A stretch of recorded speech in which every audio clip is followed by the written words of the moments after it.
Hello friends, welcome back to my YouTube channel. So side fitting ಮಾಡುವಾಗ ಈ 3 tips ಅಂತೂ ಪ್ರತಿಯೊಬ್ಬರಿಗೂ ಕೂಡ ಗೊತ್ತೇ ಇರಬೇಕು. ಇವು 3 ನಿಮಗೆ ಕರೆಕ್ಟಾಗಿತ್ತು ಅಂತಂದರೆ ನೀವು ಮಾಡಿರೋಂಥ ಸೈಡ್ ಫಿಟ್ಟಿಂಗ್ ಕೂಡ ಕರೆಕ್ಟ್ ಬರುತ್ತೆ. ಸೊ ಯಾವೆಲ್ಲ ಅಂತ ಅಂದ್ಬಿಟ್ಟು ನಾನು ಇವತ್ತು ನಿಮಗೆ ಹೇಳ್ಕೊಡ್ತೀನಿ. ಅದಕ್ಕೂ ಮುಂಚೆ ಫಸ್ಟ್ ಟೈಮ್ ನನ್ನ ಚಾನಲ್ನ ನೋಡ್ತಾ ಇದ್ದೀರಾ ಅಂತಂದರೆ ಚಾನಲ್ಗೆ ಸಬ್ಸ್ಕ್ರೈಬ್ ಮಾಡ್ಕೊಳ್ಳಿ. ಫಸ್ಟ್ ಬಂದು ನಿಮಗೆ ಕರೆಕ್ಟಾಗಿ ನಿಮಗೆ ಸೈಡ್ ಫಿಟ್ಟಿಂಗ್ ಬರಬೇಕು ಅಂತಂದರೆ ಎದೆ ಸುತ್ತಳತೆಯನ್ನು ನೋಡ್ಕೋಬೇಕು. ಎದೆ ಸುತ್ತಳತೆ ಬಂದು ನಿಮಗೆ ಯಾವುದೇ ಕಾರಣಕ್ಕೂ ಕೂಡ ಹೆಚ್ಚು ಕಡಿಮೆ ಬರಬಾರ್ದು. ಅವಾಗೇನಾಗುತ್ತೆ, ನಿಮಗೆ ಶೋಲ್ಡರ್ ಡ್ರಾಪ್ ಆಗುತ್ತೆ. ಸೊ ಹಾಗೆಯೇ ಭುಜದಿಂದ ನಿಮಗೆ ಹಾರ್ಮೋಲ್ವರೆಗೂ ಕೂಡ, ಭುಜದಿಂದ ಕಂಕ್ಳುವರೆಗೂ ಕೂಡ ಎಷ್ಟಿರುತ್ತೆ ಅದು ನಿಮಗೆ ಎದೆ ಸುತ್ತಳತೆಯನ್ನು ಕರೆಕ್ಟಾಗಿ ಅದೇ ಅಳತೆಗೆ ಬರಬೇಕು. ಆವಾಗ ಮಾತ್ರ ನೀವು ಮಾರ್ಕ್ ಮಾಡಿರುವಂಥದ್ದು ಕರೆಕ್ಟ್ ಇದೆ ಅಂತ. ಇದಾದಮೇಲೆ ತೋಳಿನ ಮುಂಭಾಗನ ಮಾರ್ಕ್ ಮಾಡ್ಕೋಬೇಕು. 2ನೇ ಪಾಯಿಂಟ್ ಬಂದು, 3ನೇ ಪಾಯಿಂಟ್ ಬಂದು ಸೊಂಟದಳತೆ ನಮಗೆ ಸರಿಯಾಗಿರಬೇಕು. ಸೊಂಟದಳತೆ ಏನಾದರೂ ಟೈಟ್ ಆಯಿತು ಅಂತಂದರೆ ನಿಮಗೆ ಶೋಲ್ಡರ್ ಡ್ರಾಪ್ ಆಗುತ್ತೆ. ಸೊ ನೀವು ಕೇಳ್ಬೋದು, ಸೊಂಟದಳತೆಗೂ ಶೋಲ್ಡರ್ ಡ್ರಾಪ್ಗೂ ಸಂಬಂಧ ಇದೆಯಾ ಅಂತ.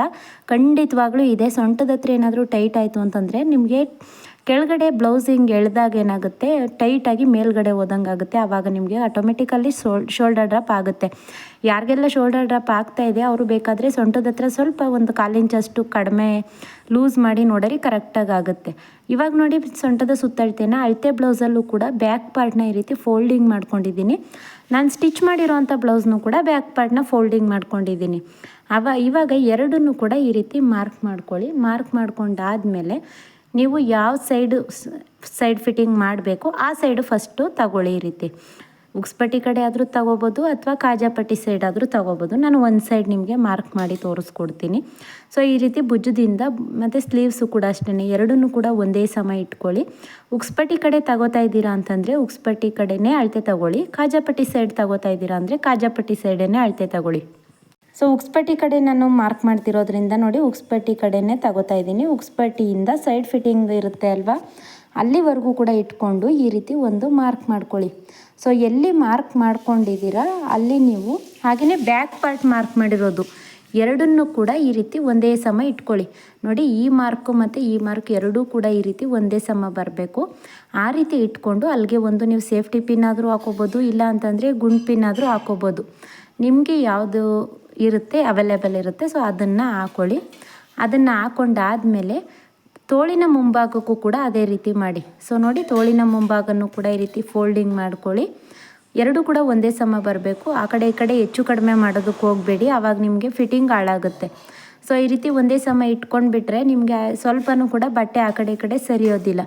ಇದಾದಮೇಲೆ ಇವಾಗ ಅಳತೆ ಬ್ಲೌಸ್ನ ತಗೊಳ್ಳಿ. ತೋಳಿನ ಮುಂಭಾಗಕ್ಕೆ ಮಾರ್ಕ್ ಮಾಡಬೇಕಾದ್ರೂ ಅಷ್ಟೇ, ಅಳತೆ ಬ್ಲೌಸ್ನ ನೀವು ಯಾವ ಸೈಡು ಫಿಟ್ಟಿಂಗ್ ಮಾಡ್ತಾ ಇದ್ದೀರಾ ಅದೇ ಸೈಡಲ್ಲೇ ಅಳತೆ ಬ್ಲೌಸ್ನ ಇಟ್ಕೋಬೇಕಾಗುತ್ತೆ.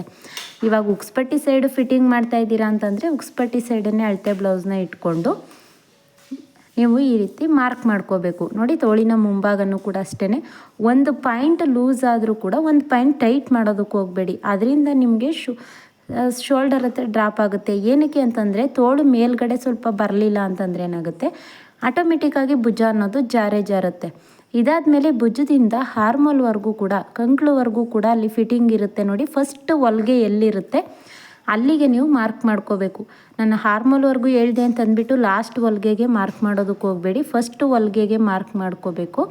ನೋಡಿ, ಹೀಗೆ ಇದು ಬಂದು ಅವ್ರಿಗೆ ಶೋಲ್ಡರ್ ಡ್ರಾಪ್ ಆಗ್ತಿತ್ತಂತೆ. ಏನಕ್ಕೆ ಅಂತ ಅಂದ್ಬಿಟ್ಟು ನಾನು ಇವಾಗ ತೋರಿಸ್ಕೊಡ್ತೀನಿ ನೋಡಿ. ಇದನ್ನು ನಾನು ಕರೆಕ್ಟ್ ಮಾಡಿದ್ದೀನಿ. ಸೊ ಇವಾಗ ಎದೆ ಸುತ್ತಳತೆ ಹೆಂಗಿದೆ ಅಂತ ಅಂದ್ಬಿಟ್ಟು ಒಂದು ಸಲ ಚೆಕ್ ಮಾಡ್ಕೋಬೇಕು. ಸೊ ಎದೆ ಸುತ್ತಳತೆ ಚೆಕ್ ಮಾಡಿದಾಗ ನನಗೆ ಗೊತ್ತಾಯಿತು. ಅದು ಬಂದು ನೋಡಿ, ಎದೆ ಸುತ್ತಳತೆ ಇವಾಗ ಈ ರೀತಿ ಚೆಕ್ ಮಾಡ್ಕೊಂಡ್ವಿ ಅಲ್ವಾ, ಅದಕ್ಕಿಂತ 1 ಇಂಚಷ್ಟು ಡಿಫ್ರೆನ್ಸ್ ಬರ್ತಾ ಇದೆ. ಸೊ ನಾವು ಮಾರ್ಕ್ ಮಾಡಿರೋದು ಮತ್ತು ಎದೆ ಸುತ್ತಳತೆ ಎರಡೂ ಕೂಡ ಒಂದೇ ಸಮ ಬರಬೇಕಿತ್ತು. ಬಟ್ 1 ಇಂಚಷ್ಟು ಡಿಫ್ರೆನ್ಸ್ ಏನಕ್ಕೆ ಬರ್ತಾ ಇದೆ ಅಂತಂದರೆ, ಅದು ಬಂದು ಹಾರ್ಮೋಲ್ ಕಡಿಮೆ ಕಟ್ ಮಾಡಿದರು ಅವರು. ಹಾಗಾಗಿ ಏನಾಯ್ತಿತ್ತು ಅಂತಂದರೆ ಅದು ಕರೆಕ್ಟಾಗಿ ಶೇಪು ಕೂತಿರ್ಲಿಲ್ವಂತೆ. ಸೊ ಹಂಗಾಗಿ ಅವ್ರಿಗೆ ಹಾರ್ಮೋಲಲ್ಲಿ ರಿಂಕಲ್ಸ್ ಕೂಡ ಆಗ್ತಾಯಿತ್ತು, ಹಾಗೆ ಶೋಲ್ಡರ್ ಡ್ರಾಪ್ ಆಗ್ತಾಯಿತ್ತು. ಇವಾಗ 1 ಇಂಚಷ್ಟು ಎಕ್ಸ್ಟ್ರಾ ಆದಾಗ ಏನಾಯಿತು ಅಂತಂದರೆ ಕರೆಕ್ಟಾಗಿ ಒದಗಿ ಅದು ಕಂಕ್ಳ ಹತ್ರ ಕುತ್ಕೊಳ್ಳುತ್ತೆ ಬ್ಲೌಸು. ಅವಾಗೇನಾಗುತ್ತೆ, ನಿಮಗೆ ಬ್ಲೌಸ್ ಅನ್ನೋದು ಯಾವುದೇ ರೀತಿ ಶೋಲ್ಡರ್ ಡ್ರಾಪ್ ಆಗೋದಿಲ್ಲ. ನೀವು ಕೇಳ್ಬೋದು, ಚೆಸ್ಟ್ ಹತ್ರ ಟೈಟ್ ಆಗ್ಬೋದಲ್ವಾ ಅಂತ. ಸೊ ಆರ್ಮೋಲ್ ಕರೆಕ್ಟಾಗಿ ಕೂತ್ಕೊಳ್ತು ಅಂತಂದರೆ ಅದು ಕಂಕ್ಳಲ್ಲಿ ಕರೆಕ್ಟಾಗಿ ಕೂತ್ಕೊಂಡ್ರೆ ಏನಾಗುತ್ತೆ, ಸ್ವಲ್ಪ ಮುಂದೆ ಬರುತ್ತೆ ಅಲ್ವಾ, ಚೆಸ್ಟು ಕೂಡ ಕರೆಕ್ಟಾಗಿರುತ್ತೆ. ಸೊ ಒಂದು ಸಲ ಚೆಕ್ ಮಾಡಿ. ಹಾಗೆಯೇ ಇದರಲ್ಲಿ ಕೂಡ ಏನಾದರೂ ಡೌಟ್ಸ್ ಇತ್ತು ಅಂದರೆ ನನಗೆ ಕಮೆಂಟ್ ಮಾಡಿ ತಿಳಿಸಿ. ಸೊ ನಾನು ನೆಕ್ಸ್ಟ್ ವಿಡಿಯೋ ಬಂದು ಹಾರ್ಮೋಲ್ ಬಗ್ಗೆನೇ ಮಾಡ್ತೀನಿ. ಓಕೆನಾ? Thank you.